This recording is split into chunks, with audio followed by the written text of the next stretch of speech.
I mean, 83% of people are dealing with burnout. This is just too big. 4 out of 5 worldwide, that's just too big. But when this top tier engineer sends 1,000 signals into the market and gets back nothing but silence, we have to ask, is the hiring system broken? Already we are at a place where the global economy is losing every 12 months 8.8 to 9.4 trillion with a T dollars. That is about 9% of world GDP.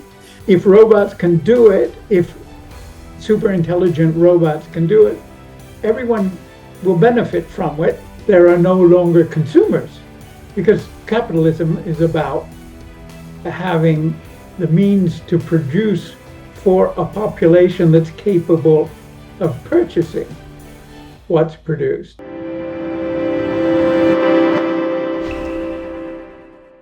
Welcome, everybody, to our first episode of Global Civilization Dynamics and Fair Observer. We are launching our first episode, all things human capital dynamics and civilization, advanced technologies, and nation-state economics. And with me is my colleague, Peter Isackson, and I am Vinay Singh. So we're just going to jump right into it. And talking about the Q1 of 2026, recently there was a story, and we're calling it the black hole of human meritocracy. Recently, a San Francisco-based software engineer claimed to have worked at Meta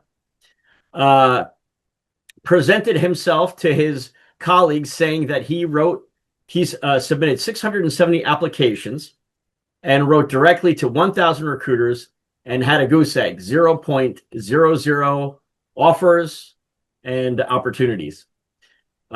Across his channels, this ignited a firestorm, validating this massive silent crisis.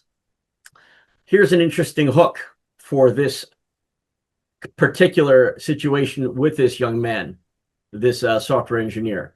Basically, society had spent the last 2 decades telling workers, learn to code. You'll stay safe. This is your path to success. But when this top tier engineer sends 1,000 signals into the market and gets back nothing but silence, we have to ask, is the hiring system broken? Or is it working exactly as it is designed at this exact moment, which is filtering out humans entirely? Peter, your thoughts? Well, I think we are in a phase where people are asking themselves that question.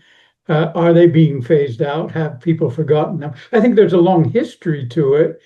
And if we go back to just before I was born, which was I was born after World War II,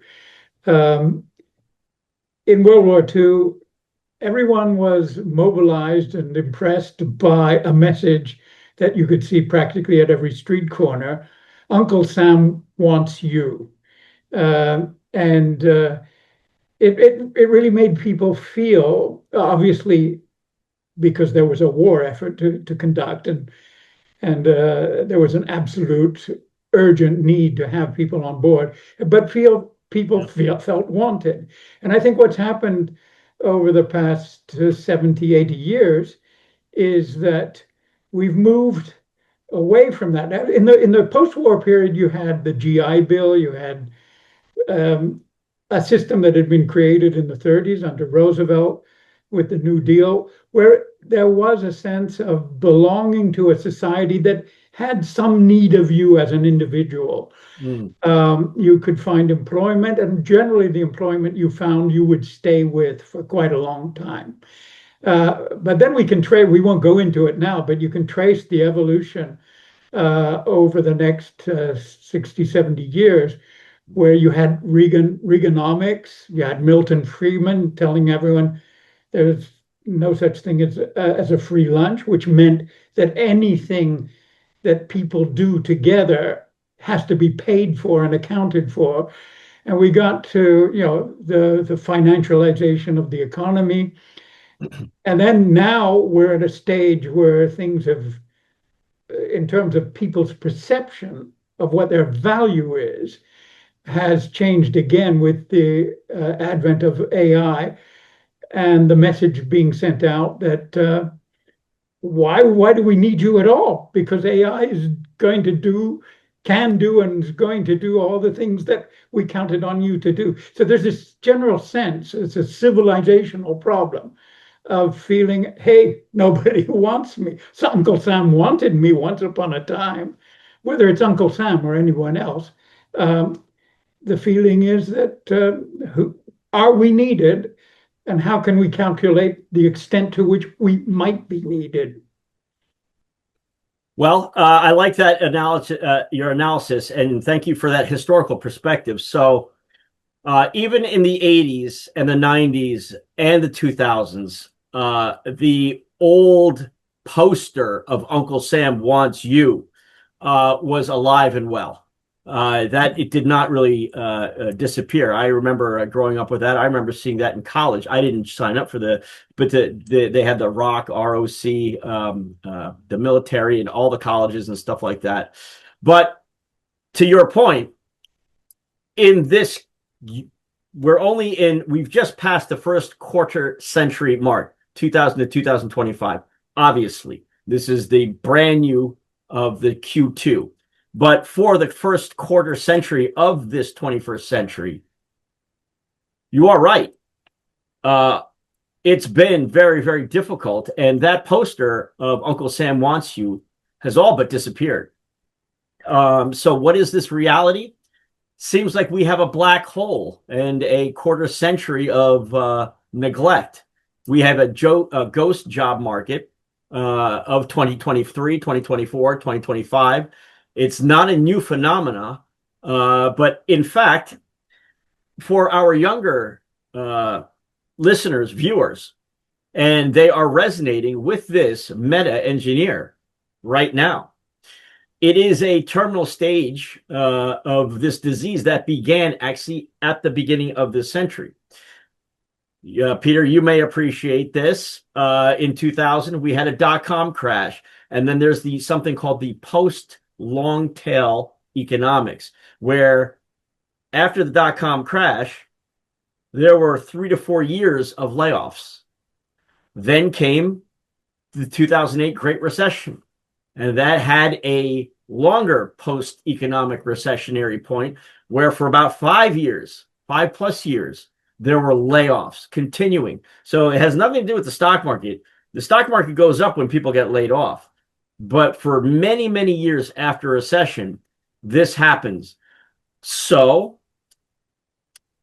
I cross-referenced the research of what this young man said of just this Q4. Well, I guess it was at some point last year, but I'm thinking it was like towards the second half of last year when this meta engineer wrote this. But the fact of the matter is, when I cross-referenced it and used artificial intelligence, the research of what this young man is talking about, I already have that experience, but I wanted to see if AI would pull out the same thing. And it says that the volume of job seekers regularly reporting 500 to 1,000 applications over 12 to 18 months mirrors identically the 2008 to 2013 Great Recession. And during that time, the long-term unemployed threads of today are indistinguishable of 2011. Imagine that. Exactly the same. So the users back then in the social chats described this black hole where resumes would simply vanish into applicant tracking systems and never to be heard or seen again. And so we have a system that is lasting. .com, Great Recession, COVID, and now AI. It's the 2000s, the 2010s, and now we're well into the 2020s now. And it's a consistent and it's a repeatable pattern that has heavy and massive socio-cultural and economic impact. Does it not, Peter? Absolutely. It's depressing and in a very real sense. But there is something encouraging about it, which I think we'll get to later on. But we have to acknowledge that this has been a long trend going in the direction of devaluing human presence. And I'll at some point I'd like to come back to the question of presence, because I think that's where we can start talking about how things might evolve in a better direction. But what we've seen is human value disappearing as people are making calculations about what actually produces monetary value. And if that's the reasoning, and it has become the reasoning, it became officially the reasoning with neoliberalism, the Milton Friedman style, that the only value that actually contributes to decision making is shareholder value. Now, shareholder value is profits, dividends at the end of the year, but it's not only that, because then you have the Bezos version of it, which is you don't need dividends, you don't need profit, you just need to dominate marketplaces and create a platform that dominates everything. So the value is in the invisible assets that you have, which are no longer real. It's no longer a true economy. It's the stock market, the share value of whatever you've produced. And you can produce it on a major scale now, thanks to all the technology we have. So it's not just AI, it's the whole trend that goes from trying to work out human value in a real economy to focusing on capital value. I like what you said about this, and it's very important, I think, for our viewers. And I think more and more people I hope, are going to start to realize what is actually happening. So some of the research I was doing was there's this term that's being used called the lemon market of labor. And what does that mean? It means when hiring processes are so opaque, ghosting, fake jobs, the market for talent becomes a lemon market. Now, this means that high quality candidates drop out of the filtering. They might not use the exact word, yet they are the high achieving, high performance people, but they didn't use a word. So they get rejected from the applicant and the applicant tracking system, which is called ATS, or the algorithms. Then there is what we're both describing. There's something called dead loss, and you can apply it to wherever country you're at. India, Europe, Germany, Australia. In the US, for context, there's 366 million Americans. But 166 million are adults capable of working-ish. So let's just take a subset. Imagine the time spent when 10 million workers apply to 500 jobs each. I didn't say 1,000. I'm being very conservative at 500. And the mass extraction of all that productivity, making new resumes every single day for this job and then for that job. And worldwide, we know you got to customize your resume for each job. All of that massive extraction of productivity from the national economy roughly equates to billions of human hours spent annually, poured into a void that expires into nothing, rather than that billions of human hours poured into production, learning, caring, doing something.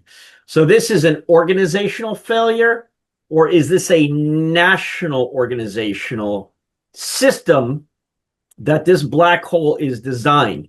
And to go further to what you were just talking about is there are many papers by Harvard, by World Economic Forum. The recovery of 2008, the Great Recession point, 2008, by 2010 started a recovery, although it was strained. But 2010 to 2019, the U.S. productivity grew at 1.1%. which is less than half of the historical average of 2.5%. So, to your point, we are running on a treadmill of inefficiency. Harvard called it a lost decade. I read that report in Q4 of 2019, and I think it was about to take off, but then something called COVID happened in the next quarter, and everybody had to worry about their life. So we're already in 2026.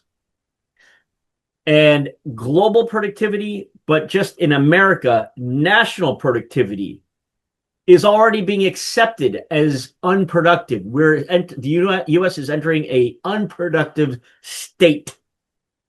And at some point, we have to ask ourselves, are we about to repeat another lost decade? And if you took 2 lost decades together, what does that even do to all the generations that are working? Not just the prime, older people, not just the prime, but then the younger generations, and then a generation we haven't even started talking about yet, which would be worldwide Generation Alpha, and they are about to become teenagers. But we're dealing with something severe. What do you think about that, Peter?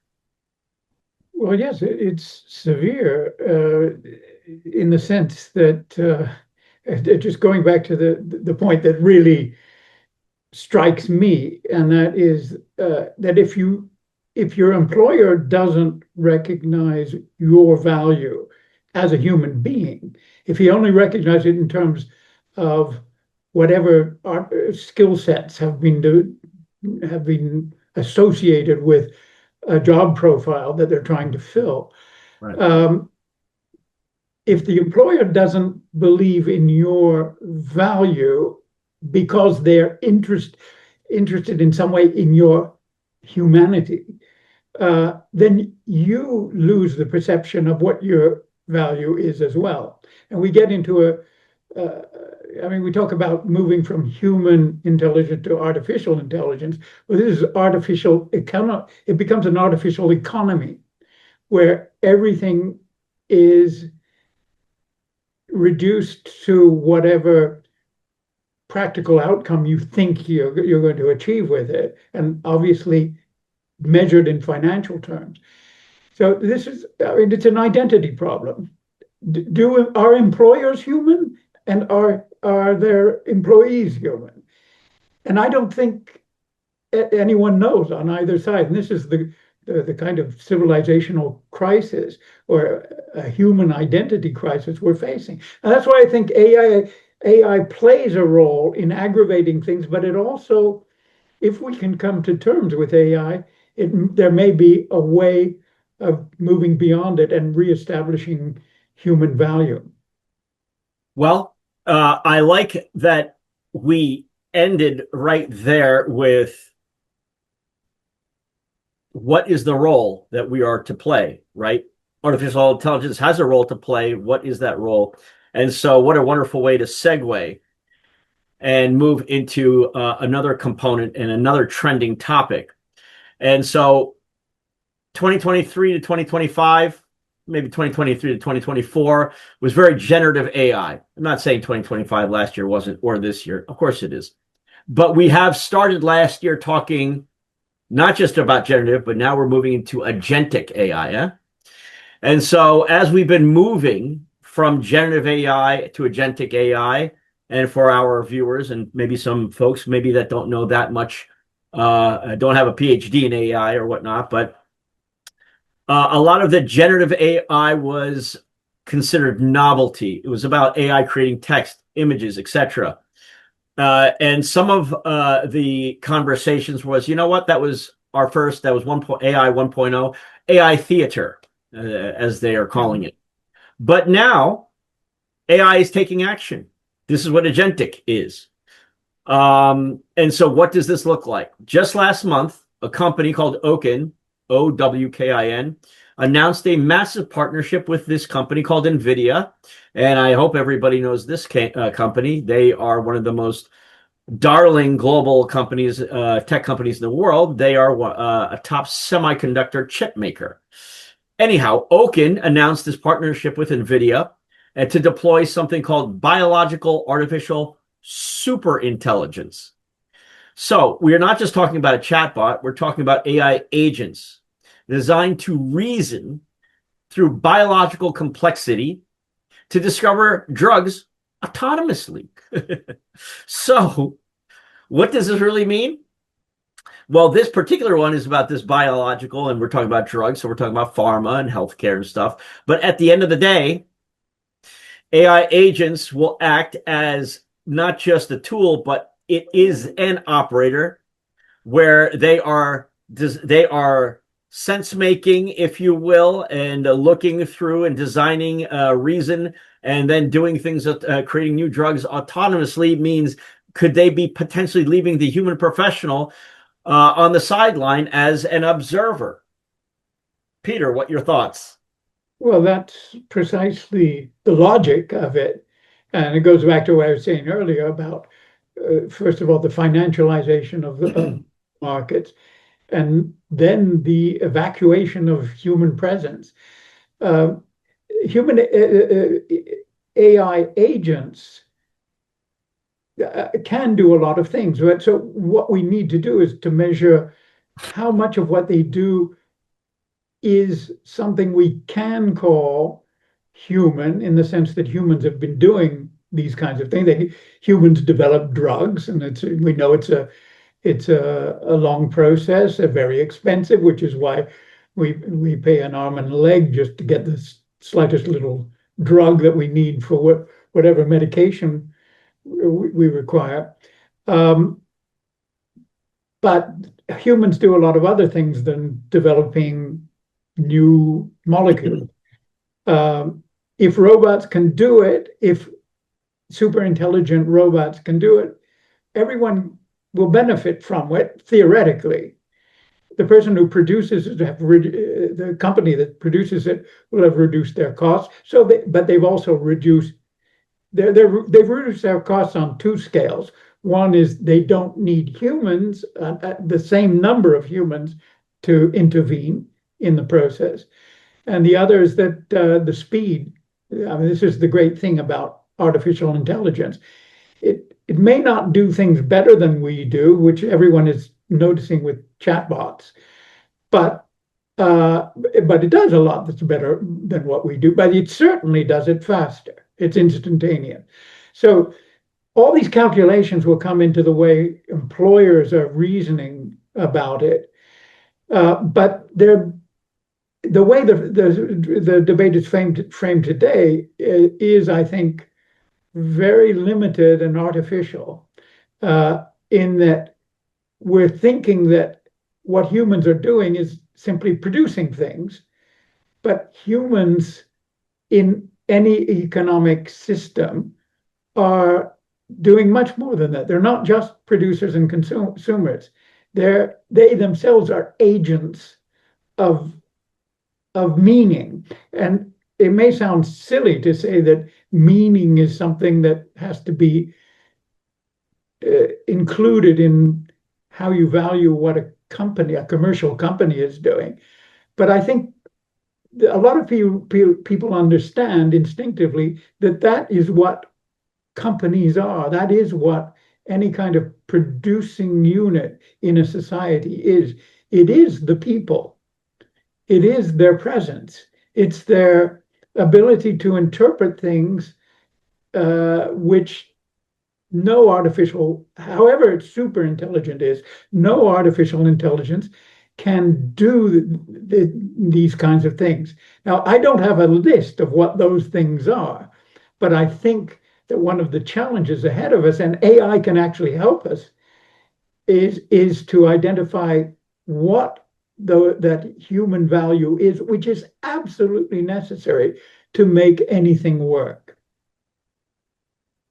It's mysterious, so I don't think we can go on, to define things. But I feel that this is, first of all, it's going to happen. I think it's just historically inevitable, but we may have to live through a crisis to understand it. But we're already seeing it happen. People are, precisely because of things you've mentioned about the black hole. Uh, Yeah, it, and so it's just something we have to to go deal back with. to that, if we use this black hole analogy, and let's just say, because there is so many fake jobs and fake candidates, Yeah. HR is reporting, we're using human resources and jobs. So human resources are reporting that they're getting fake applicants and fake profiles from LinkedIn that chatbots are designing, right? So why this does matter for that example is that if a job seeker uses an applicant or an agent to apply to 5,000 jobs, and then a company uses an agent to filter through the let's say 5 million applications, then the human is not applying and the human is not vetting. And so there is no human that's actually in the loop. And then the hiring market becomes bot versus bot. And in a way, that's actually what's Even so, happening right this Vinay, moment. even so, just to take your example, somebody will be hired if there is uh, a demand, if there is an offer for a job, presumably they will filter out all the applications and they will choose someone. But the problem then is who is that person and what kind of role will they play in the company? And this is what we're not thinking about. And this is what I think the recruiters are not thinking about because they've reduced everything to the data that they're processing. But that comes back to the point I'm making is that once that person is actually working in the workplace, they are going to exist as a personality. And that is going to have I'm not just talking about one person, but the collection of people. Maybe there are only four people where there were 4,000 before. That's possible. That we're talking about companies that work with no real workforce and just four people or a small group of a handful of people who are going to make decisions that are going to be handled by robots and super intelligence. But even if it's only four people, even if it's only two people, and I would say even if it's one person, um, there is this question of what kind of human value is interacting with whatever else is there, which we have to deal with, which they have to deal with. So the case you talk about of someone fielding all these thousands of applications and sorting it out without any human action, um, that's a case that has only dealt with one small part of the problem. And when they're faced with the reality of human presence, there has to be human presence in some form for anything to work. You have a new problem on your hands. Well, shortening the workforce is already underway. I think that's what you're describing, and it's getting shorter and shorter and shorter. Right? There's many layoffs. I don't know the number of layoffs that have been recorded, but in the last 3 years, I mean, just in the U.S., it's got to be thousands, and those are only the ones that are reported that make the news, is what I'm trying to say. Yeah. Plenty of smaller and medium-sized companies, they don't have to announce any of it, at least not in the news. Let me move us to the next thing, something that you just touched on, but then ultimately, here is where we are at with the pace of business. The pace of business and the prioritization of the pace of business, like the prioritization of AI replacing people. Sure, okay, business, that's a business decision. But when the government government system and the business system are doing this at such speed, ultimately we have a disengagement meter, and it is on a worldwide scale. A U.S. data point is that they're calling it a burnout plateau. And so a famous company that does a lot of work around employee disengagement and engagement put out a workforce trends report 2026, and it said that 83% of employees are feeling burnt out. And that number is kind of stuck right around where it was in 2025. In other words, this is a consistent, it's not something new for 2026. It's been there probably since the explosion of AI and AI ramping up, right? Probably around 2024, 2025. Ultimately, this isn't really a fatigue. It is more than fatigue. It's systemic exhaustion. So we have this young man who says he submitted 670 applicants. He reached out to 1,000 recruiters, zero. So that is a qualitative proof point. It is a quantitative proof point.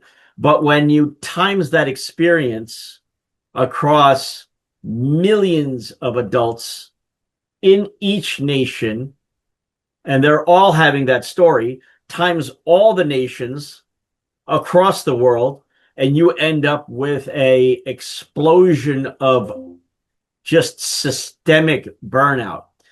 And so that's what it looks like with this US data point. 83% of employees are feeling burnt out. And just to contrast it across to Europe. So Italy, they recently, there was something called a winter of discontent, where Italy had a 11-day wave of nationwide transport strikes. So all the transportation workers. I guess it started in January 8th. And it was including pilots to bus drivers, right? So we're not just talking about white collar, like this meta engineer.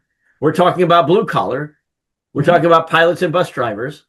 And the sentiment is the same. It is that their people are getting burnt out.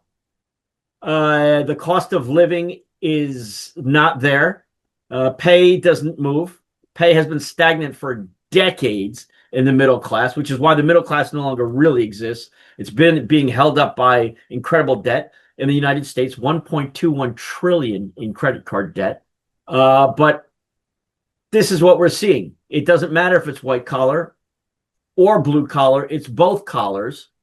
And it doesn't matter if it's US or Europe or Italy. It's all over the world. Peter, your thoughts about this? Well, burnout is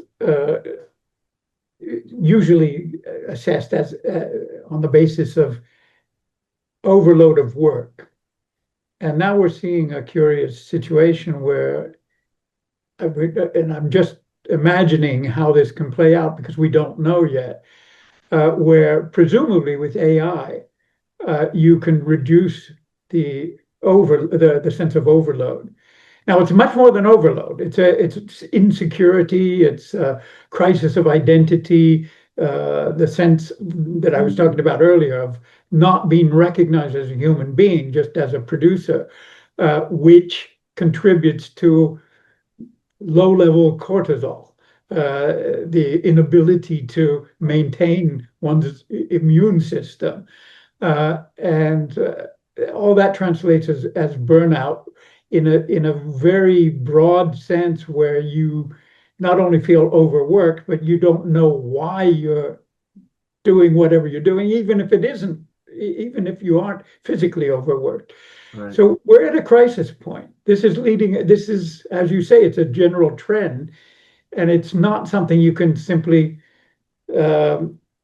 look at in terms of statistics and say, well, if we change this or that in the way we do things, it's going to change. I think we're headed for a crisis where the sense of burnout, the sense of uselessness and valuelessness is going to create the kind of crisis where I think there is a hope that even those who are profiting from it will understand that this needs to be addressed in human terms, and that we have to come to terms with the presence, and I use the word presence, of the human, even if it's a small number of presences in any system of production, that we have to take that into account, re-philosophize it, if you like, And this is, I think we're in a transformational period. There's a book I'm just starting to read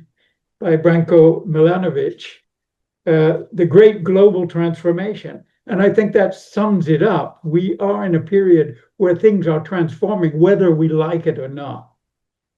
Well, so what you were actually going to segue is to the next part of our show today, which will be what does maybe the elite class, what are they thinking?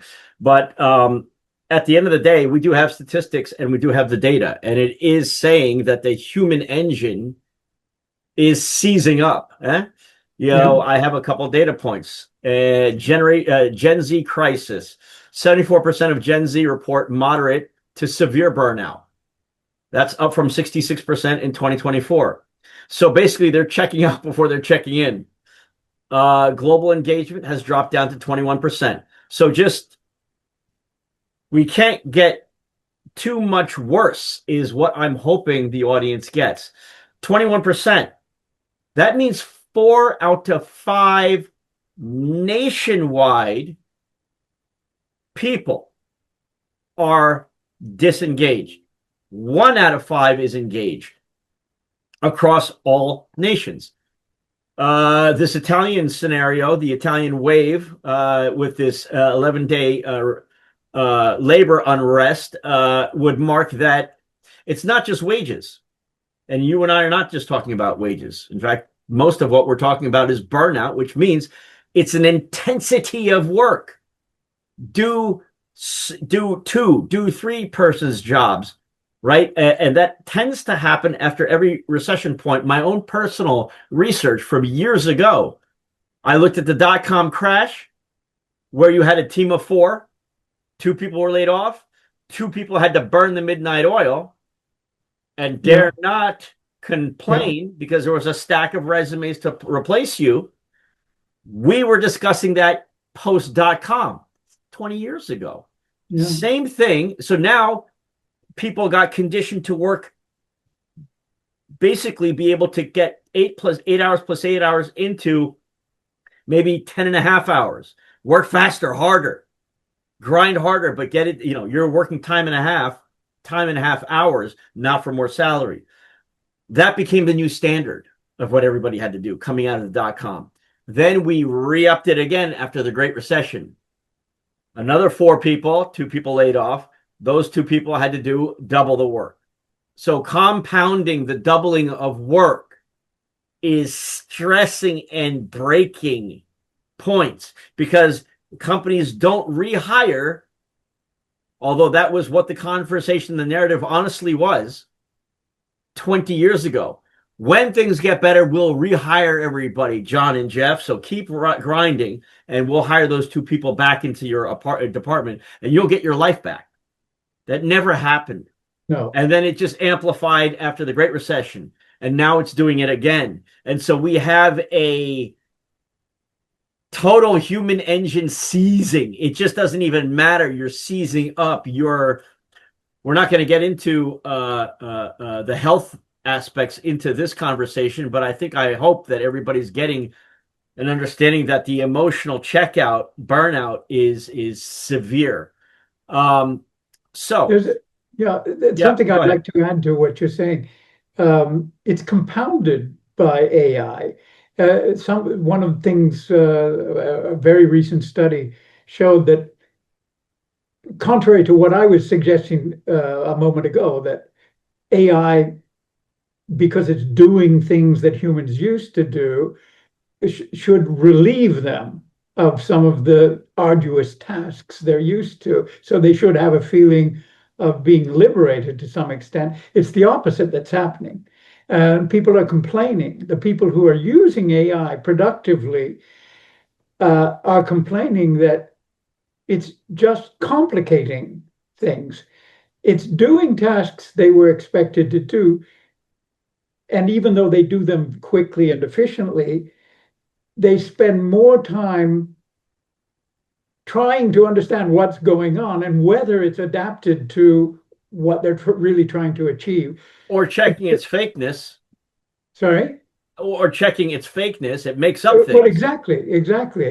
They're trying to manage something which is unmanageable because AI, humans you can manage because you can develop a relationship with them. You can develop rapport with them. But AI, and this is where I talk about the reemergence, the eventual reemergence of our awareness of human presence. Uh, Humans you can manage even if they're in a bad mood, even if they have horrible personalities. There are ways and techniques that have been developed over centuries of how to motivate people, how to get them back on track when they're going in the wrong direction, and they're investing, and that creates energy that's actually increasing productivity. But we don't know how to measure that energy. We don't know how to measure that human value, so we haven't measured it. But now we're seeing that we can measure what AI is producing, but we can't measure the the negative productivity that comes with it. We're looking at the positive productivity. You can actually measure how much something or other, some entity is being produced in such and such a time, but you cannot see whether that's actually translating into something that's valuable. So this notion of value, human value, it's got to come back, and we've got to start thinking about it. Well, I think that is going to be the next. I think that's where we're going to end up because the information that we are getting, and when we compile it all together, which is what we're trying to actually do for our audience, is we have this agentic AI phase now. We're already in it, and it is already performing some high level reasoning. Right? It's Okin and NVIDIA are now going to start to have AI agents design and experiment with different kinds of drugs to create some things that potentially can cure diseases.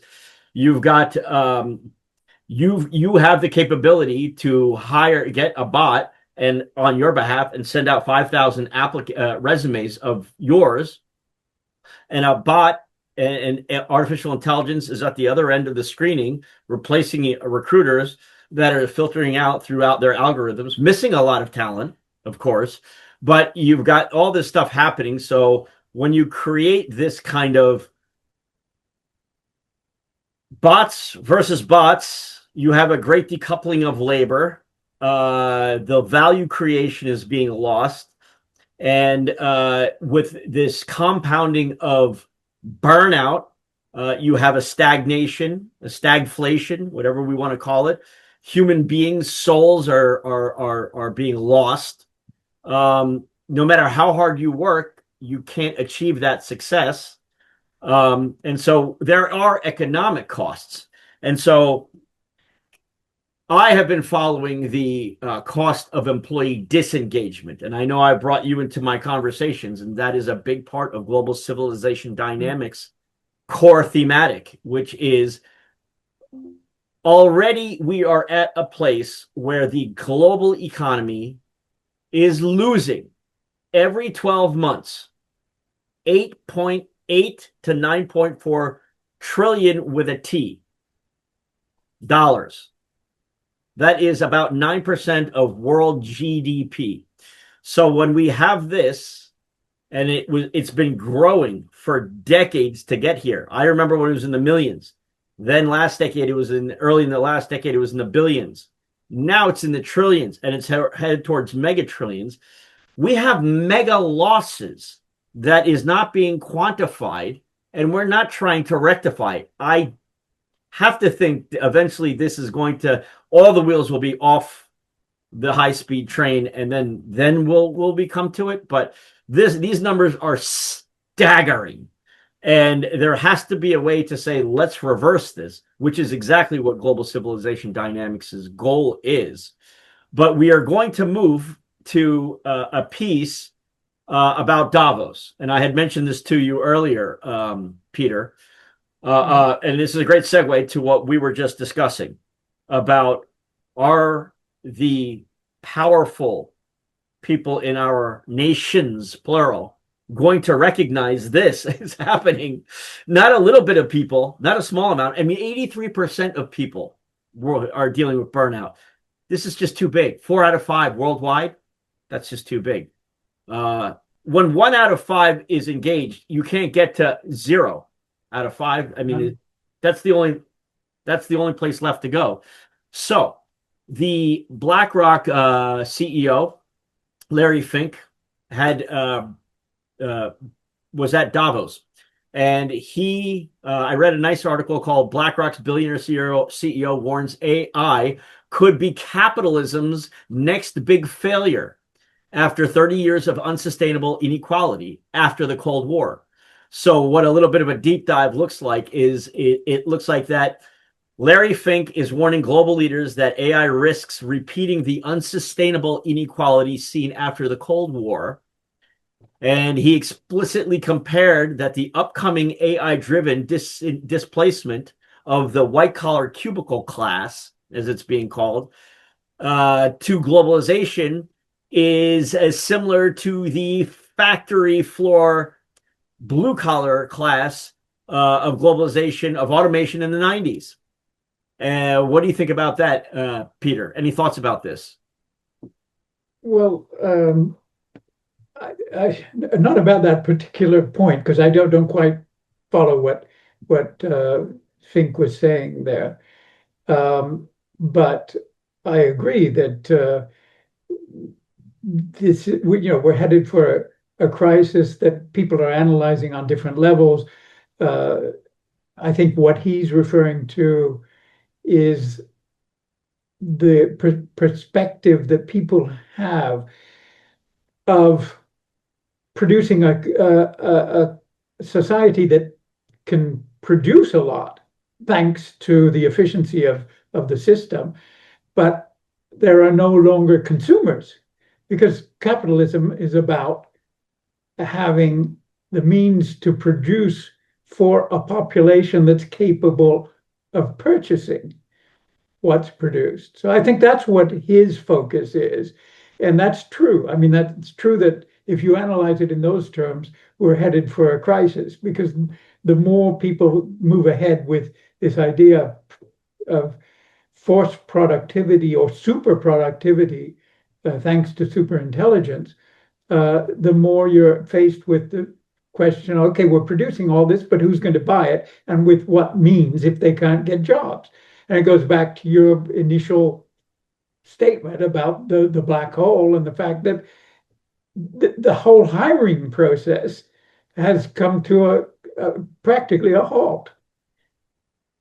You know, they're having these conversations about all of us being in something called a K-shaped economy. Yeah. And this is part of the issue, right? Where every recession point, there's mega layoffs, multi-year layoffs. But what layoffs do is make stock markets go up. Stocks go up. You say you're going to lay off 10,000 people, your stock goes up. There's a small shareholder group that profits with the stock market, while the economy, the nation, and the people go deal with the layoffs and losing market share, if you want to call it that. So we have a place where the elites may come to a place to recognize this. And I think today, so people can understand, in the United States, the 1% of the population owns 31% of the wealth in America, right? Whereas the bottom 50% own 2.5. So make sure you're hearing that. The top 1% owns 31%. The bottom 50 own 2.5%. And this is this part of this K-shaped economy. But this, as you're saying, capitalism is about producing things for a society to purchase, consume, and this is a one hand washing the other system. Corporations develop things people want and can afford and can buy and consume and keep wanting it. And this is the system. right? And That then was, people get wages, have wages, and then they consume, and then they pay taxes, and the nation gets taxes. So this is a system. But what happens when in a new system, all the things being produced, people cannot afford.